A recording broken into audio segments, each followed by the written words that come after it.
before we begin. Everybody Please. can turn on your camera. Thanks. Thank you.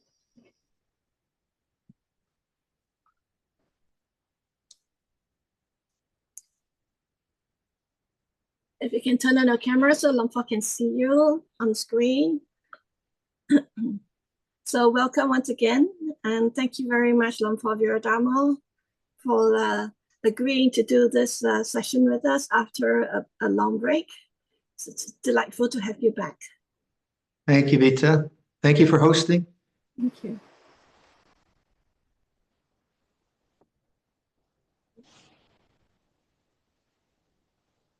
So Lumpur, we can begin.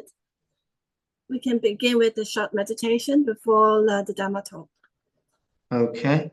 So what, say half an hour? Yes, that's good. Yeah, that's the usual, isn't it? Okay, let's do that. Hello, everyone. Nice to be with you. Let's do some quiet practice for a while and then see what Dhamma comes out of this session. Okay, so take a posture which is comfortable. Awaken to the environment you're in. So just look, what do you feel like sitting here? How warm is it or how cool is it? What kind of sounds are there?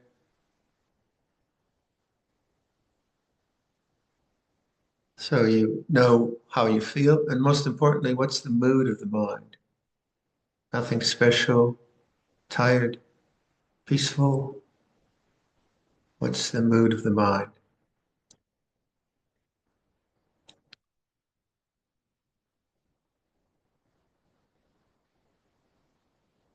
Now bring your attention to listening. Let sounds come to you. It might be very silent. Let the silence come to you. And be the witness of sound.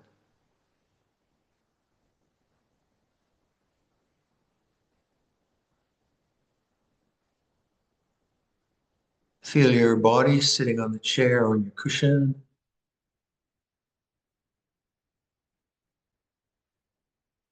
And be the witness of bodily feelings.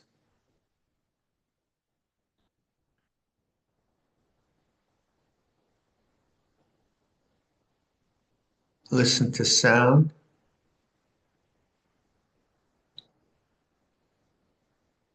Feel the body. Say, feel the hands. Feel the hands, the sensations in the hands.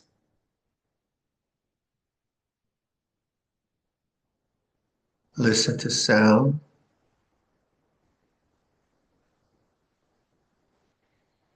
Feel the hands. So sense base changes, sense experience changes, but witnessing awareness is unchanging. So be that awareness, be that conscious knowing presence.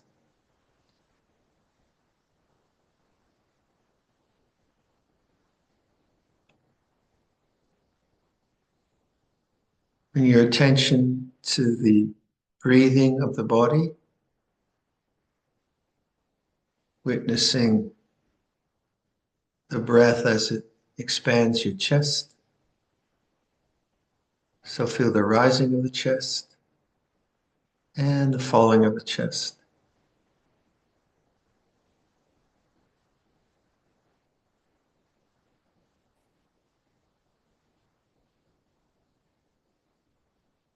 So the breath, bodily feeling is changing,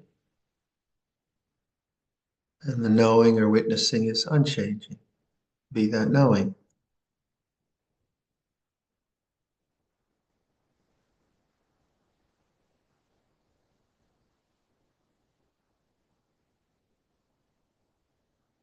Into that space, bring up a perception of someone or a thought or an image of someone you love. On the in-breath, name them and let their name be a recollection of what love feels like at the center of the chest. So I use Lompo Samedo, others, but if I on the in-breath say Lompo, that brings up a strong sense of gratitude and love. And I feel that at the center of my chest. And then if I breathe out, Lompo, may you be well, there's a sense of giving and gratitude. So there's a bunch of things going on. There's witnessing, there's localization of attention at the center of the chest with the breathing. There's naming the person, the image, which recollects the sense of gratitude and love on the in-breath at the chest and giving back, may you be well. So try that for a while to stimulate the sense of love and kindness that we have at the center of our being.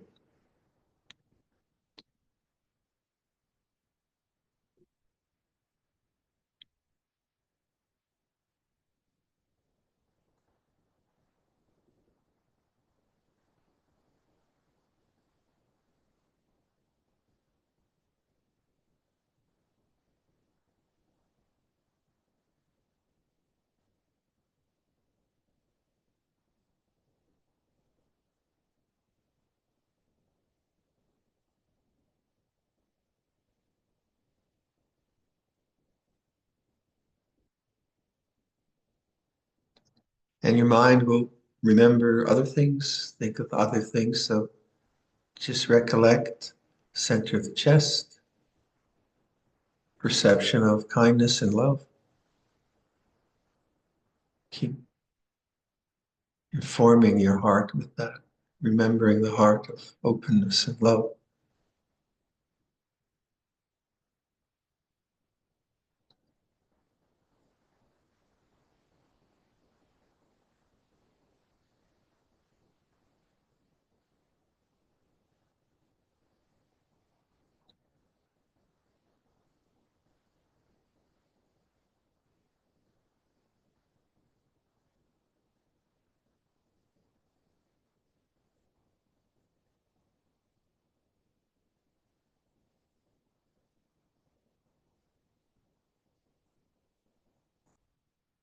Finally, you can drop all the language if you want. Just abide with that in-breath, out-breath at the heart. Or you can add other names so to refresh that perception of love and kindness and gratitude. So another person, do that for a while, a third person. So you develop your own capacity to remember what loving kindness really feels like in the body, in the heart. Okay, I'll be silent. We'll just use those ideas.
All right, everyone, we could stop there. Thank you, Lampo. Would like to now formally request the Dhamma talk. Please, yeah. Brahma Shalokha Vibhati Sahampati Patanjaliyalo Vivaramaya Jata Santi Dasata Arajana Jadika Desi Dhamma Anukapimam Bhajan.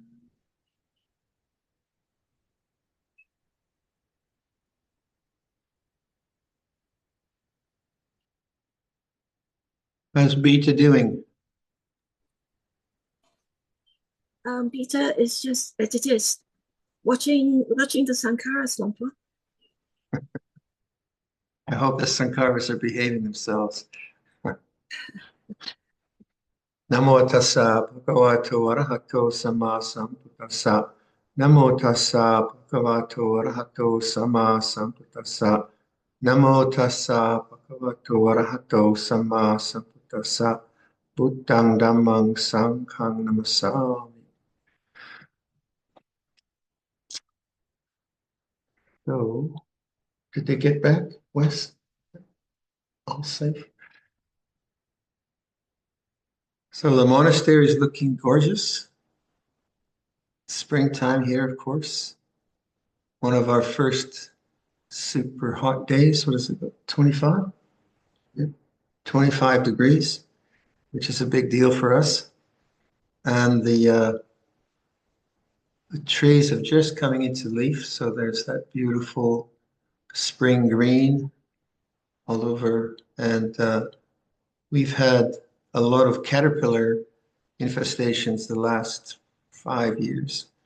And this is the first time we haven't had any caterpillar destruction. So the fruit trees are gorgeous. And there's one tree outside my window that we planted with my mom's ashes. And it's just glorious, isn't it? Just beautiful. An ornamental cherry. That gives me a lot of joy. And then I've got a sugar feeder for the hummingbird. So we have a hummingbird, and the Baltimore Oriole is there. So it's very colorful, and there's the sound of the birds in the morning. But the downside in Canada is it's also full of mosquitoes. So you think I'll go out there and do bird watching, and as soon as you stop, these little guys come sucking your blood. So life is like that. It's beautiful and there's not beautiful, but it is really gorgeous right now, and very loving community here. So I feel incredibly privileged to be living here.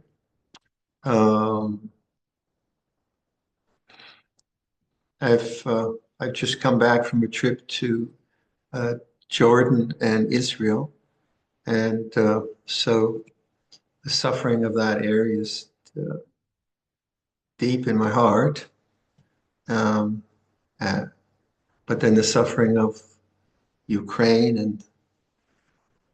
and the suffering of South Sudan and the suffering of the civil war in Myanmar and the suffering of people who went through residential schools. The list could go on.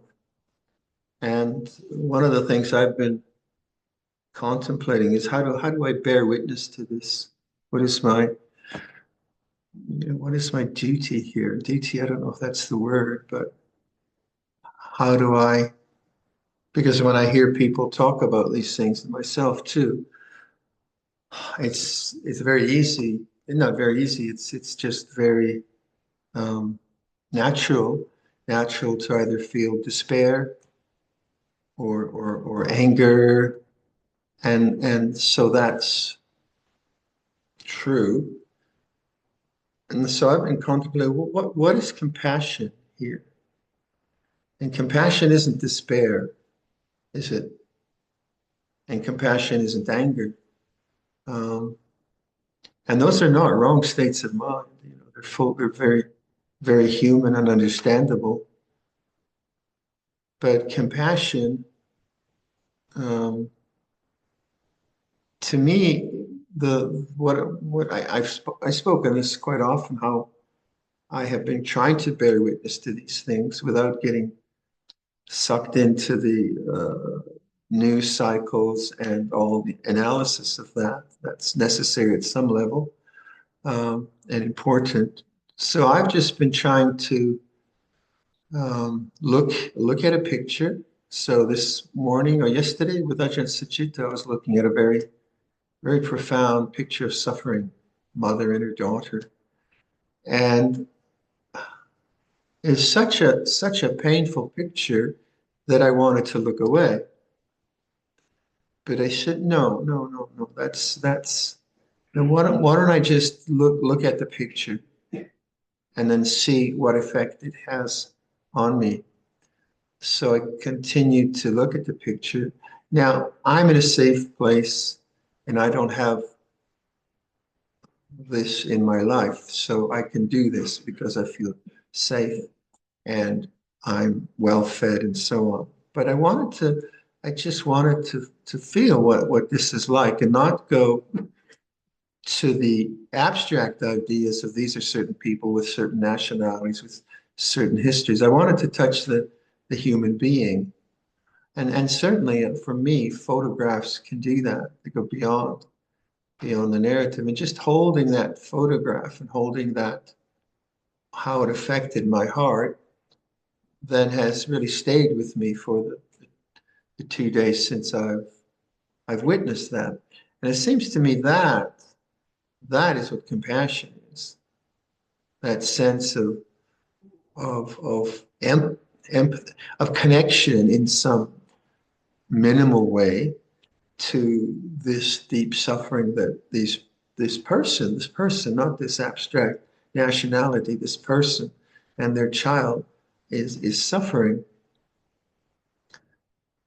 If I start to think uh, in terms of, oh, it's so terrible, what is she going to do? Where is it going to go?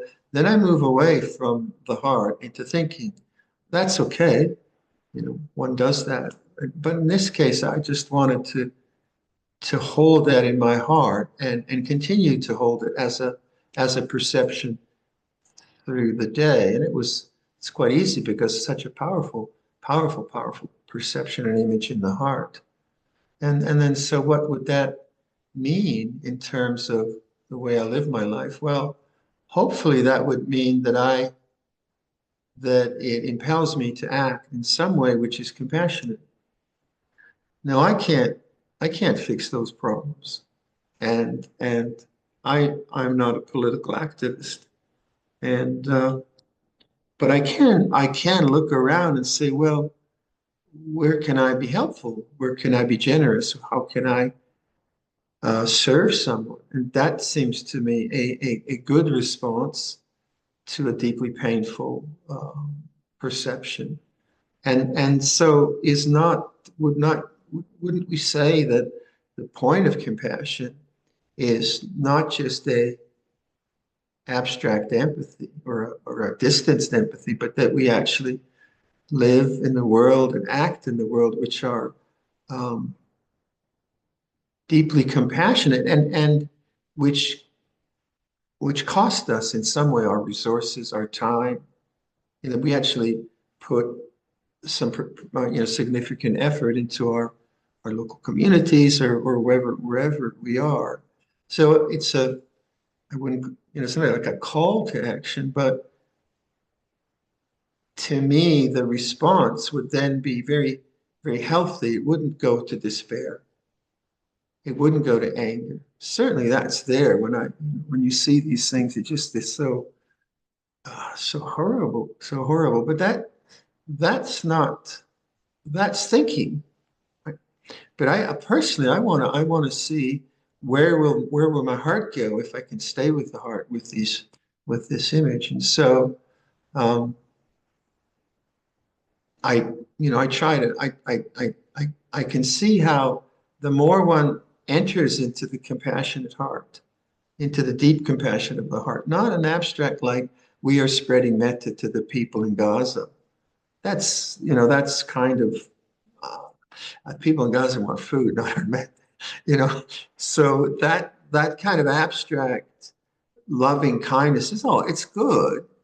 But what is the deep sense of love, compassion in your being rather than just a kind of a practice? And we all have it and we all value it. And we all see it's very, very important.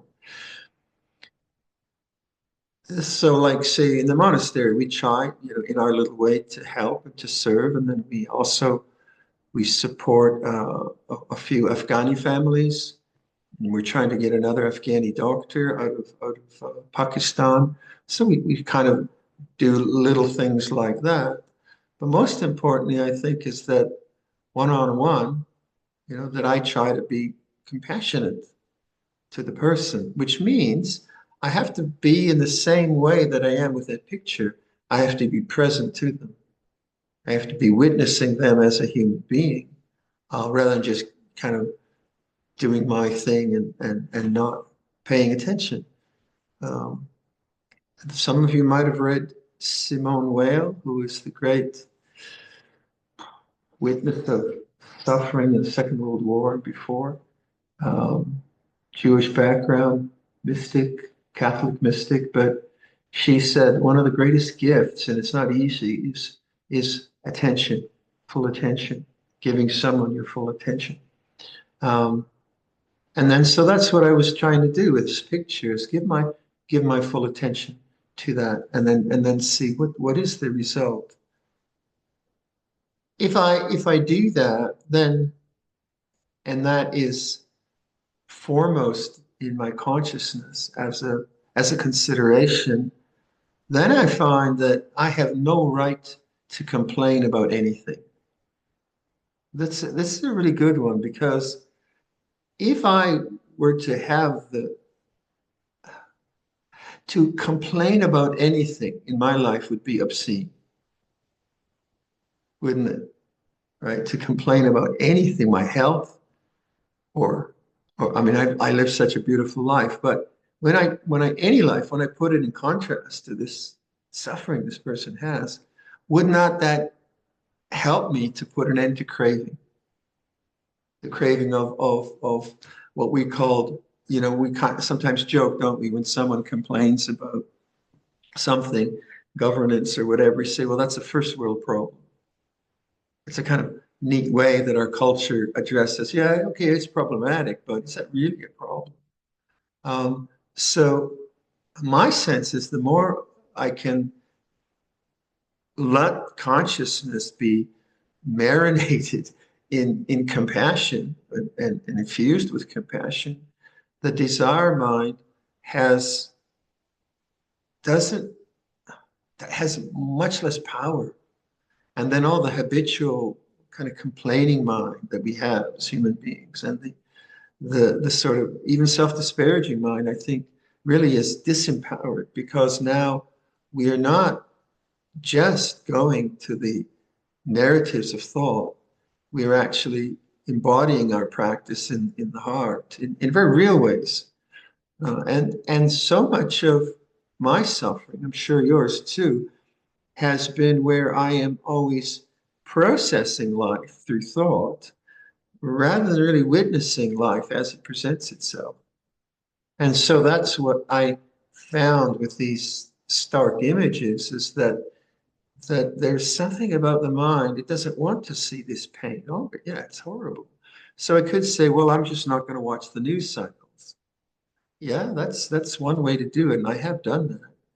But what if I do it differently, and I enter into this human predicament we have, that we have cruelty and we have stupidity and we have all these things as a part of this crazy human package, and that I am human, and that I can witness to that from a place of compassion. So kind of thinking about that same idea of processing, always through thought, processing through thought, one of the things that I've noticed is that the spiritual life to be deeply embedded in the heart and not just remain in the superficiality of opinions. And this is important because quite often we can see in any spiritual conventions, religious traditions, there can be a tendency to have ideas, clever ideas, an arguments about those ideas, but always just be in the intellect. And then there's a kind of a false sense of that I really understand. Yeah, we understand maybe intellectually. If you took the lists that we have in Buddhism, I understand dependent origination, I understand the Four Noble Truths, I understand the five khandhas, and yeah, so intellectually there is a structure which gives me some confidence. That's not really understanding suffering. Understanding suffering is precognitive, or I don't know what that actually means, but pre-thinking. If I feel guilt about something, say, and I think guilty thoughts, then I'm not really aware of what guilt is like. I can say to myself, oh, I'm really suffering from guilt, but what is guilt before it's processed through thought, before the narrative, before the self-thinking and all that? That's a whole different ball of yarn. Why I say ball of yarn? Because I've been dyeing yarn today. I have a weaving project that I want to. But isn't it different? And I give one example a lot, and I keep going back to it because for me it's a very clear example. If I say something unkind to you, and I know that I'm coming from an unkind place, and I dismiss you in some unkind way, because I'm a practitioner, when I go back to my own space, I will feel remorse. I will say, oh, why aren't you more mindful? Why aren't you more careful? Now, what I have learned is that remorse is a very, very unpleasant experience, as is the picture of the mother and child. That's a very, very unpleasant thing to witness and bear witness to. So in the same way, the feeling of remorse that manifests because I was coming from an unkind place is actually a very, very good feeling. We call it hidayotapa, because it is a sense of love, and because it is a sense of not wanting to hurt, because it is a sense of wanting to not just strike out when a mood is there. So the remorse is a kind of protection. And if I really witness the remorse like I do witness a picture, I really be with the remorse here in the heart. It's not pleasant. It's not a nice thing to experience. So where the thinking mind jumps to is self-hatred. Now, self-hatred is actually quite a pleasant feeling. It's perverse because it's quite a nice feeling to hate yourself, because it feels, okay, this is appropriate. You're an idiot, you fool, you've done it again, you've hurt that person, you should never do it again. But that's not looking at the remorse. That's not being remorseful. It's knowing remorse. It's being in thought. And it's the same as the picture. I look at the picture and then I don't want to know this. I want to blame someone. I don't want this unpleasantness to exist. And I can't do anything about it. So I run to despair, or I run to anger. But what happens if I just witness it? Well, I would suggest that this is how the heart of loving kindness and the Brahma Viharas and all of that, how it really opens. So go back to remorse. If I were to feel the remorse, and then I would also have to see this pattern of guilt making, this pattern of constructing a self that shouldn't be like this. That's the process which actually is not loving kindness. It's not the open heart. It's more aversive, ego self-thinking. And it feels right, especially if I've been doing it a long time. So then when one sees a pattern like this, when guilt thinking comes up, what do? Well, we try to notice it before, or we say to ourselves, oh well, there's a lot of guilt thinking going on. What's happening now? What's really happening? What's going on? And what you'll find is probably nothing's happening. And what we don't know often, well, I didn't, at least I can only speak for myself. What I didn't know how to do, I didn't know how to wait. I didn't know how to wait. What's in the background of this? Why does the mind keep making self-critical remarks, or guilt-ridden remarks? What's it really? What's it like? And that's where I think the contemplative attitude of waiting, but waiting for nothing, just waiting. I've identified there's a lot of guilt thinking, or I've identified there's a lot of self-hatred thinking. I know that's going on. I know that's a pattern. And I say to myself, but what's this really feel like? What's it really like to feel guilt? And then usually there's nothing. And then sometimes you start to say, oh yeah, there's this underlying whatever it is. And that's to me the opening of the heart. Because now it's opening to some underlying material or whatever it is. And not creating a sense of self with a thinking mind. Also, you can open the heart to joy, can't you? So I look at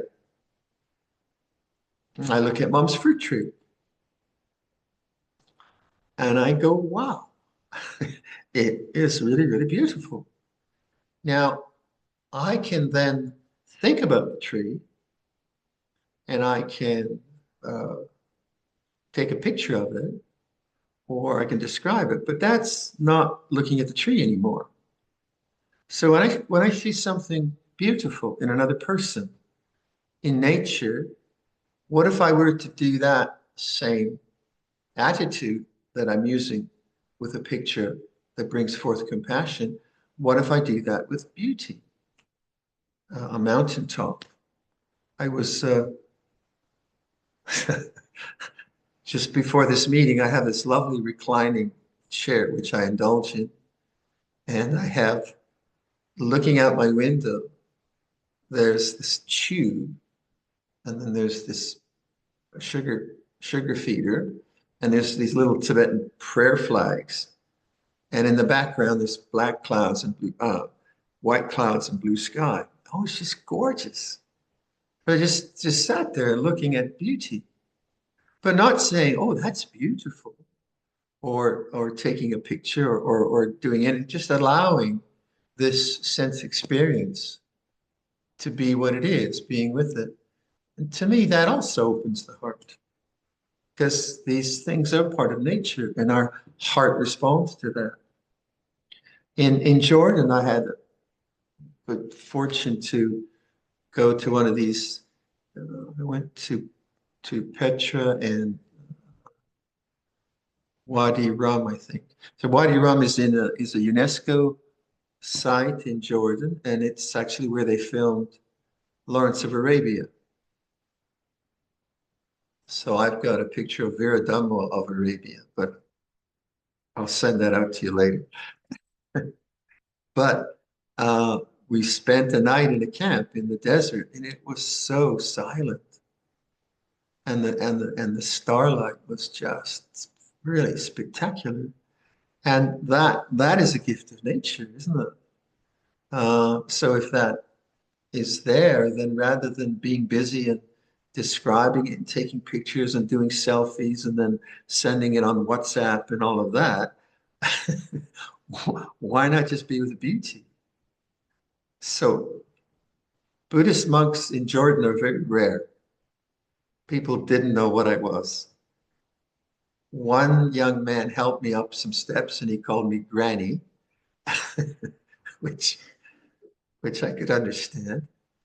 Another chap thought that I had a Syrian outfit, one of the Bedouins that was taking care of us. But when my companion would say, he could speak Arabic, he would he'd say the word for priest and Buddhist. They didn't know what Buddhists were. They didn't know what Buddhism was. Very many of them. And the Bedouin said, "Who's the weird guy?" So, but he was lovely. The Bedouin was just this beautiful man. So mudita, when we talk about the Brahma Viharas, we sometimes categorize it that I'm happy for my child's graduation. She has a degree and so on. Yeah, that's natural. But beauty is, I think, mudita is much wider. It's just the natural beauty if we stop thinking. If we're always thinking and doing selfies and trying to get a good pose on then we're no longer with beauty. So beauty requires silence. You have to just be attentive and wait.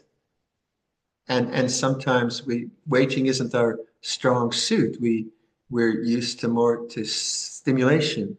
So of course this is what the the internet does. It stimulates the mind all the time, but it doesn't really hold your attention. It's not made for that. It's made to grab your attention and sell things.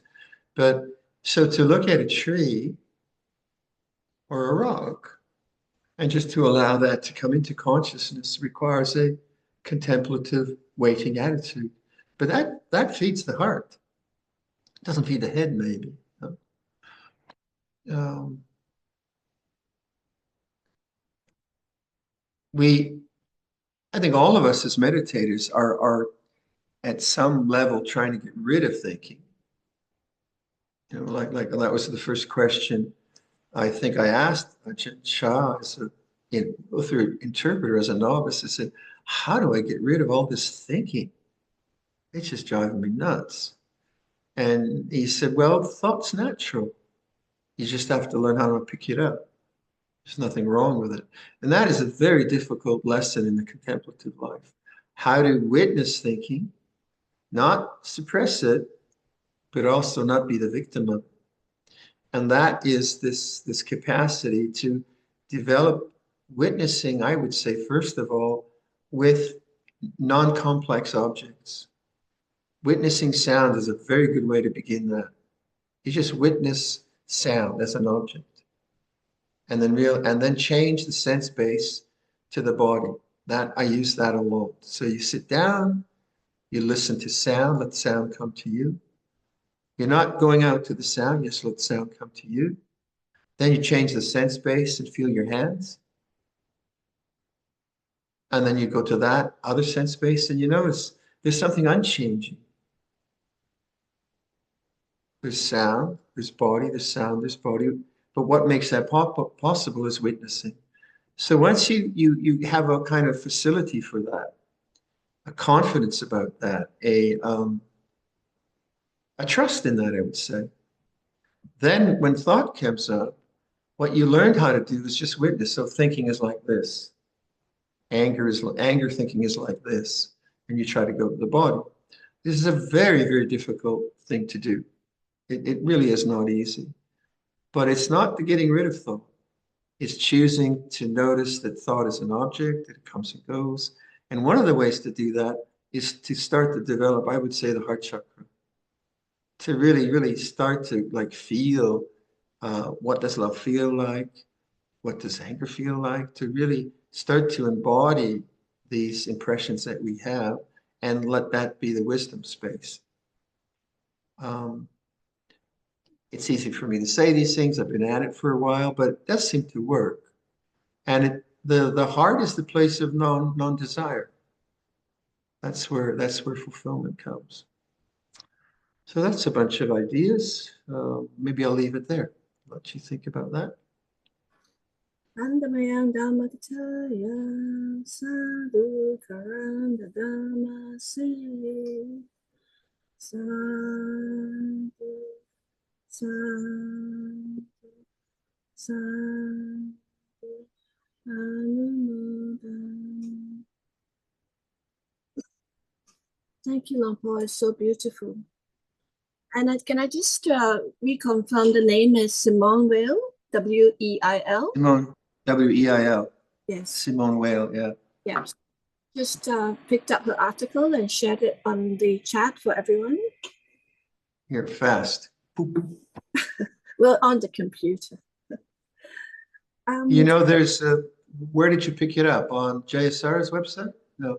No, I picked it up on Philosophy Easy. Oh yeah, okay.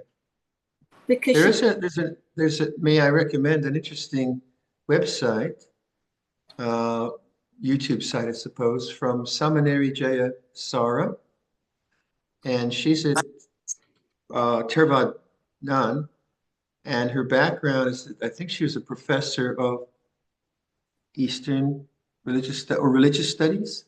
I forget which university, maybe West Coast.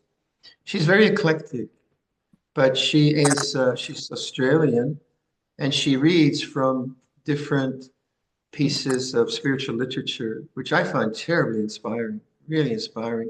Her voice is very appealing, and her selection of texts I find um, really uplifting and interesting. She has obviously a broad reading of spiritual literature. So if you're hardcore Theravadan, um, then okay, that might not be for you. But one of the interesting things I do find is to dip into the literature of other beings who I think are enlightened or highly developed, and to forget about the words God and Brahman and so on, and try to plug in what is this person's realization? Because in religious life we can get so stuck with the words. So if a religious tradition is using the word God and they say, well, we don't believe in God, that's a silly statement, because a highly developed Christian or Islamic or Brahmanic practitioner has wisdom. They have insight. There's nothing lacking. So it's a kind of interesting challenge. Like, am I just stuck in my perceptual structures, which is just belief? In which case, I don't think I have that much insight. But if I read across literature and I say, well, this person sounds like they have some deep and profound experience, what are they saying? And that challenges your own sense of parochial, um, parochial belief systems. Like, the little village. My village is the best village. It's the only village. Every other village is no village. And that is a danger in religion, where we think, well, it's only Theravada, Mahayana, they have nothing. And Christians, my gosh, they've really lost the plot. And which is just a viewpoint, DT. But there is so much rich literature in all cultures. How could it just be? So if you dip into that, it becomes not so much do you believe it or disbelieve it. It's like um, there's a very good author called Karen Armstrong, and she wrote a book called The History of God, and it was about the three Abrahamic religions: Judaism, Christianity, and Islam. And her history was that I think she was a Carmelite nun, and nunnery was not for her at all. She just felt too constrained by it. So she left the robe and became an Oxford scholar. And if I have it correctly, I think she wanted to debunk or challenge the whole Abrahamic ideas in some way. I'm not quite sure if I have that part right. But anyway, she has this capacity to go into a text and deeply feel what the text is about. That's a really good scholar. It's not just like critical analysis, but actually, what is this person saying? Where are they coming from? And in a sense, that's how you have to listen to Dhamma. What is the teacher saying, rather than, oh, I didn't like the jokes, or it's too this or too much that. What is the teacher telling? So in the same way, she went into deep dungeons of Oxford University Library and did a lot of research on the use of the word God in the three Abrahamic religions. And I read that book, and it was a difficult read, but it was very interesting how just that one word was used in those three traditions in so many different ways, in so many different ways. And some of the ways that were used were our way of talking about the uncreated, the unoriginated, the unborn, the deathless, certainly. So in one of the great destructive forces of humanity has been religion, which is so which I could see. And but it's not. That's not what religion is. That's what politics is. So I always, when I touch other religions, I always try to go for the highest, not for the most mean and petty in that, because that's not really what religion's about. So I sound like a salesperson for this website, but I really, actually, I found it very, very, very stimulating and uplifting. Any questions? Any questions, anyone? If you have a question, please feel free to click on the raise hand button, and then I'll unmute you. Yes, there's a question from Malika. Malika, how are you? Malika, are you able to unmute? Yes. Okay. Good, Ajahn. Good. So nice to see you again. Thank you, Bita, Yes. for organizing all this. Ajahn, my question is that for some people, it's easy to have compassion than metta. And when you're caught up in compassion, sometimes the emotions take over. And I think, how do you use wisdom to have a equal feeling? And then also, I think if you have equanimity, all the other three will come naturally. I don't, Malika, we'll go to the first part of your question. Yeah. When you get caught up in emotions, I would ask you, are you caught up with emotions or are you caught up with thought? Maybe thought. That's often the case. I mean, not always, but it's very much the case when there is some tragedy in family, say. Yeah. That to accept that tragedy into the heart is so difficult that the mind goes into thinking. But to witness the tragedy in its full import is so difficult. So I would ask you to look in your own practice or your own life. When you have a strong emotion, are you witnessing it in the body or are you running with thinking mind? So if you're running with thinking mind, then that won't be upekkha. That will not be equanimity. Equanimity will be witnessing. When I can witness something deeply hurtful and say to myself, this is deeply hurtful, then that witnessing is upekkha. But upekkha also, I mean, this is not canonical, this is Viradhammo, but I see that all four really are part of the open heart. So when there's nothing happening, then the heart just rests in openness. But if someone falls in the room, the heart responds with, oh, how can I help you? Or if there is maybe the sound of a crane, a beautiful sound for me, then the heart responds with joy. So I think when the heart is open, it responds appropriately to time and place. So I don't chop them up. Upekkha's this package separate from that package and so on. I see them as the open heart. And then the open heart responds.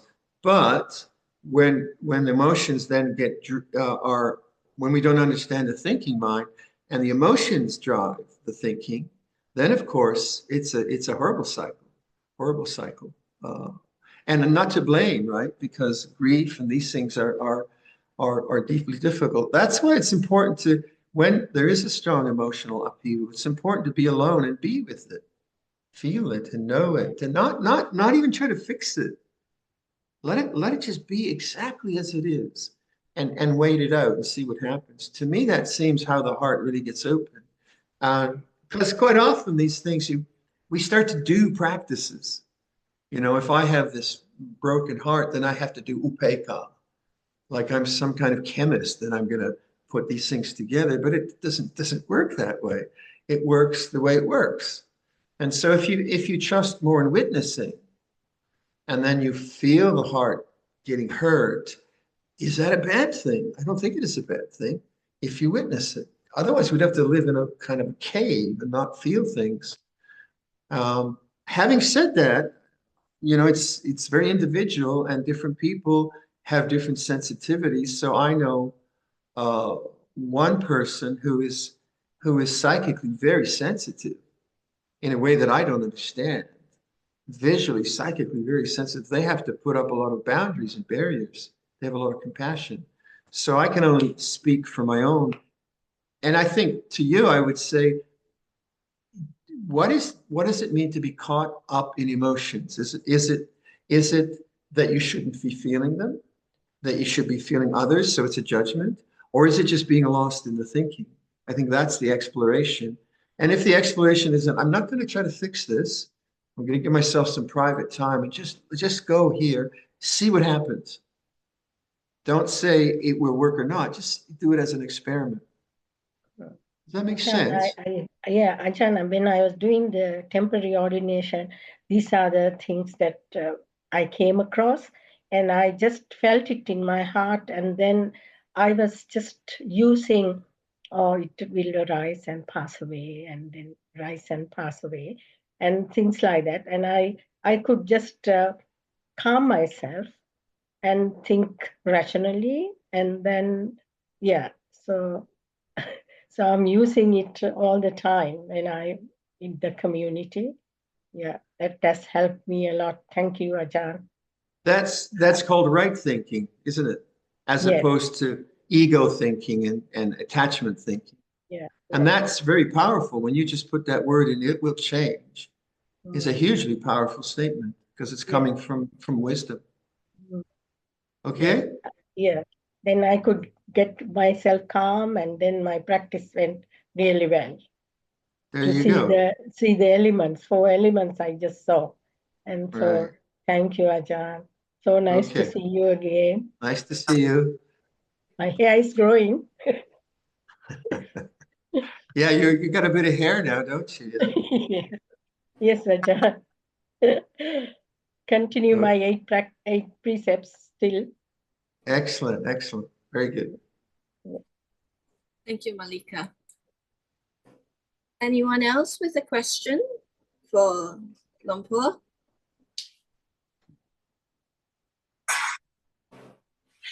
Lumpur, I was just reflecting on your talk today, and recently I read the book that was basically a capture of Lumpur Sumedho's talk. It's the new book, Metta as Acceptance. And in there, you know, exactly like what you said, attention, but Lumpur Sumedho said that essentially when you accept metta as acceptance, it's not just a reaction to having to think of, you know, expressing it, but it's just to be in the witness of it all, like, you know, consciousness of it all. And I thought whatever you said just now, though it was attention, but Lumpur has put it as metta, as acceptance. Yeah, loving kindness is a pretty powerful word, and words are words, and they're not you know, they're not kind of one thing or the other. So to actually know the way things are, you have to be receptive to them, and that's how Lumpur teaches receptive awareness. And that's what metta is. But you can also stimulate perceptions of gratitude. You can also stimulate feelings of connection. You can also stimulate the physicality of being connected. And I think this is very, very important, because much of our urban lives, because we're all urban folk and we use computer technologies, is always stimulating thought. And because it stimulates thought, there's a kind of deadening of the heart. And we feel the heart when there's, you know, when someone really close to us or someone we love. But I think like when your consciousness learns how to abide here more, there's a wisdom there which responds from a really, really good place. The reactive part is usually through thought. What am I going to do? And so on. So just a practice of bringing your attention from your brain feels it, down through your throat, and getting to know that is for me, it's a very skillful thing. Because if I'm communicating with someone, and I'm able to feel this with them, I understand them better than if I'm just thinking. You understand people on many levels through body language and so on. So the development of metta is the first and foremost, like Lompa says, is receptive awareness. That receptive part is what defines metta, because what we don't want to receive is the ugly, the difficult, the bad memories. We don't want to receive that in awareness, and then we're not witnessing. But also, I would say, there is this capacity. There's something about this area, to me, which is terribly important. And so, like in witnessing thought, to not just dismiss it, but say, you know, where is a place where I could abide? Where could attention abide? And that I find very, very helpful. It abides as witness, that's always there. But as a physical abiding, I find that really, really helpful. Yeah. Yeah. But Lompa, that like he taught me that as a samanera, second pansa as a monk, I was struggling with fear. And he said, no, you have to welcome fear. And that's what metta is. So welcoming the unwelcome, but not thinking about it, welcoming it as an aroma, a very important idea, very important idea of practice, way of being. And sometimes, Paul, it's also about opening up to vulnerabilities. Yes. You know, and accepting that vulnerabilities. Because I think in modern days, and particularly for us nowadays, we want to appear strong. But once we hit the heart chakra and we open up ourselves to the softness and the vulnerable us, sometimes we'll just stop because we don't want to admit it. Yeah, that's very true. But also you live in environments which are not kind. They're competitive. People take advantage of you, you know, so you have to put up much more boundaries than I do. Just you know, like if you're in an office and someone's going to steal your work from you, and you know, so you have a more difficult social package than I do. And so the danger, of course, is that the protective mechanisms, you imagine like a soldier at war, you know, they just have to close everything down until they have some freedom to look at that. So I think having a good morning meditation and really checking out what's going on is very important. So you stay open and not just closed down. And that's why we have retreats in monasteries, you know, for that very reason. Karen, I think we saw a hand there. Hi, Karen. Hi, Karen. Are you able to unmute yourself? Press the unmute. Thank you. There you go. Hi, Lompo. How are you? I'm very good, thank you. Longpo, you mentioned waiting, and that's a biggie because it's a very natural human thing to try to fix everything that's broken. What would be the distinction or in your practice to wait out something and to be in or to be wallowing in inaction? So where do we actually strike the balance? What is inherently unbroken? Awareness. Yeah. Mm. Right? Mm. So if you really trust in background witnessing consciousness as your refuge, Mm. then there's no question. But if you still trust in thinking and the solving of problems through thought, sure, you use that in business, but in this case, in the spiritual life, there's nothing to fix. So the habit of fixing comes from the self-judgment, which, or other things, right? You've read or what your parents said you should be, et cetera, et cetera. So this whole program is based on fixing a personality, whereas witness is not a personality, right? So what is unbroken? So you might ask yourself that question as you're trying to fix something. Just ask yourself, what's not broken? And then you have the silent background. The key is always that, isn't it? Yes. But the nature of habit is deluding. And we can get caught up in days in these kind of cycles of trying to fix and self-judgment until we're, well, wait. Oh, this is the way it is. And that's our contemplative challenge, is to stay with it.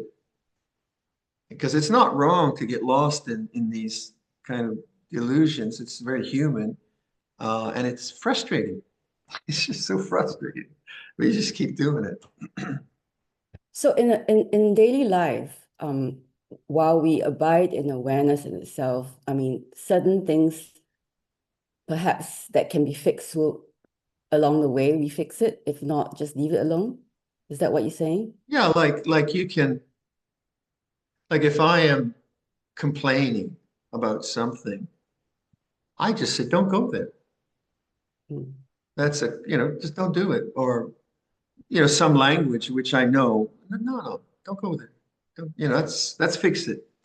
But if I'm in a kind of complex self-analysis, oh gosh, I have this deep, and I should be doing this, then I'm just in thinking. I'm lost in thought. Mm. So it's like a quick fix rather than you've been lost for 2 days and trying to fix something. I think no thought is very important.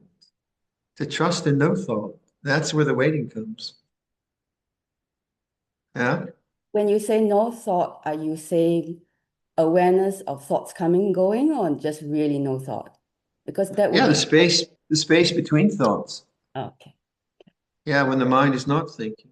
Yeah. Like that listening is good for that. Just listen. Mm. No thought. Mm. Get to know that space. It's there all the time, obviously. It's just you don't have to find it. You just stop, listen. Listening is very good. And there you have no thought, no self, no Viradhammo, no caring. Yeah, meditation is it's an isolated incident where you actually can kind of laboratory environment, that's fine. But in the waking moments of everyday life, that's the situations where we actually get caught in a lot of things. And then I actually find Welcome, that's welcome to the human condition. yay. It's just it's just the nature of it. Yeah. Like with when we were at Chithurst, when we were building Chithurst, we'd ask Ajahn Chah came to visit. He'd say, "Oh, there's so much work here. We loved it." And some sense, we said, we don't have enough time to practice. We had this idea of practice. He said, "Do you have enough time to breathe? Then you're okay. Don't worry about it."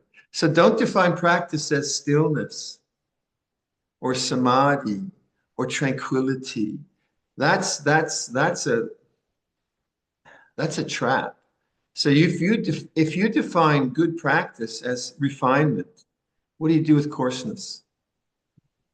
What do you, if you define it as deep stillness, what do you do with agitation? You think it's wrong, but agitation is an object, as is deep stillness. Right? So you begin to, that's where your practice is very portable. It moves in all, because awareness is in all spaces, but you're no longer caught in that sort of meditator's bias towards refinement. Mm. I mean, it's beautiful, but it's still conditioned, still dependent on structures. Thank you, Luang Por. That was really helpful. Okay, Karen. Nice to see you. Nice to see you. Right. Okay. Yeah, I think we've taken a lot of Luang Por's time and has indulged us in the last 90 minutes. It's perhaps time for us to let him rest for the evening and close today's beautiful session. Thank you for listening. Okay. And yes, maybe Luang Por, if you could just allow us, we'll just chant the Araham and pay respects to you as we take leave. Okay. So, brothers and sisters, let us take leave by paying homage to the Triple Gem. Araham Sama Sambuddho Bhagava Buddham Bhagavantang Abhivade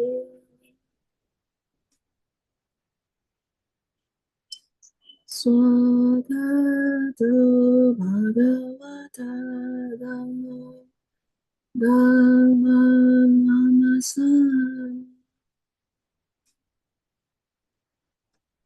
Subhadipannam Bhagavato Sangha Sangha Namami. So three guys. Okay, be well, everyone. Enjoy Luang Por Liam's visit, Luang Por. Yeah, that's coming up. Yes. We had a great visit with Ajahn Suchito, so Oh, wonderful. ready for the next one. Okay, Sadhu. see you next time. Bye-bye. Ciao.